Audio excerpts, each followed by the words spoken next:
आले होते आणि त्यावेळेस आपला क्लास जरासा डबघाईला आलता. बसून घ्या.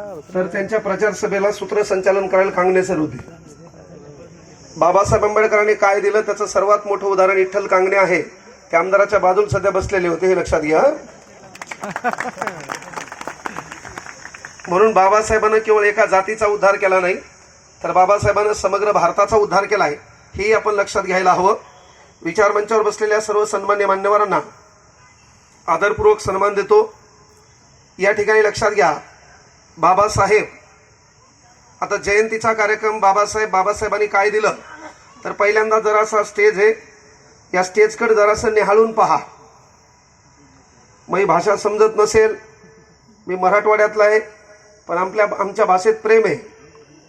आमची भाषा काही लोकांना रगेल वाटते, पण ती रगेल मुळात नाही, तिच्यामध्ये प्रेम आहे. कारण कसं, तर संभाजीनगरपासून पुण्याकडे पुढे निघत असाल, ट्रेनमध्ये थोडीफार जागा असेल, आणि जर माणूस पुण्याचा असेल तर ते ट्रेनमध्ये बसलेल्या बाजूच्या माणसाला असं म्हणते की मला थोडं ॲडजस्ट करता का, मला थोडी जागा मिळेल का, किंवा इंग्रजी डायलॉग आणते प्लीज हॅव अ सीट.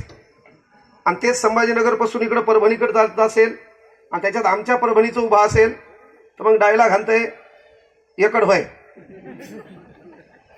आणि ते जर म्हणलं माझ्या मित्राचं सीट आहे, तर ट्रेन काय ती बापाची आहे का, ही आपसुक शब्द निघणारी फॅक्टरी म्हणजे आमचा परभणी जिल्हा. त्याला काहून म्हणतात जगात जर्मनी, भारतात परभणी, आपल्याला काही माहीत नाही. पण सांगायचं तात्पर्य एकच गोष्ट विनंती करतो की बाबासाहेबांना कल्याण करताना पहिल्यांदा जर कल्याण कोणाचं केलं असेल, तर कल्याण करताना ज्या घटकावर जास्त अन्याय झाला त्या घटकाचं कल्याण करायचं बाबासाहेबांनी ठरवलं. मग तुम्हाला प्रश्न पडला की सर्वाधिक जास्त अन्याय कोणावर झाला, तर जात आणि धर्म या नात्यानं पाहू नका, सर्वाधिक जास्त अन्याय होणारा घटक होता या देशातली महिला. सर्वाधिक जास्त अन्याय कोणावर झाला, तर अन्याय होणारा सर्वाधिक जास्त घटक होता महिला. जुन्या काळामध्ये इथं ज्या महिला बसल्यात, तुम्ही या ठिकाणी मेकअप करून आलात, पांढरी साडी नेसून आलात, हे योगदान कुठल्या इथल्या धार्मिक ग्रंथाचं नाही, तर आपल्या बाबासाहेबांना लिहिलेल्या संविधानाचं, हे लक्षात घ्या. आता या ठिकाणी तुम्हाला बसता आलं नसतं. या विचार मंचावर एक सभापती म्हणून महिला आली होती.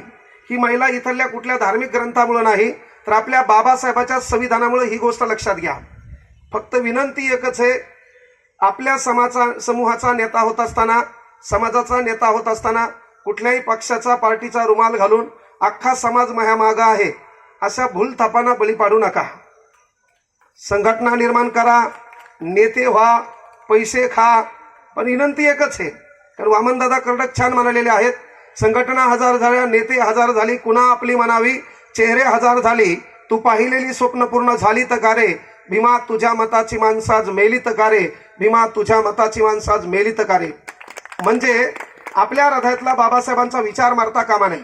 मग बाबासाहेबांनी पहिल्यांदा काय केलं, तर ज्या घटकावर जास्त अन्याय होतो त्या घटकाचं कल्याण करायचं ठरवलं, आणि त्याच्यातला पहिला घटक आहे इथला महिला. आता महिलाचं कल्याण कसं, तर जुन्या कालावधीमध्ये जी पुरुष प्रधान संस्कृती होती, सध्याही ज्यांच्यात किडा आला असेल की आम्ही पुरुष आहेत, आगळा वेगळा इगो असेल, तर त्यांनी लक्षात घ्या, बाबासाहेबांना आपला कार्यक्रम बरोबर केलेला आहे. मग या ठिकाणी महिलांचं कल्याण कसं केलं, तर जुन्या काळात पुरुष काय करायचा, शर्टाचे बटन बदलल्याप्रमाणे बायका बदलायचा, त्याला अधिकार होता.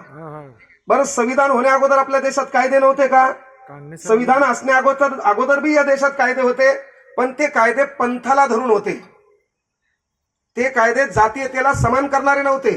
मग या देशात पुरुष काय करायचा, शर्टाचे बटन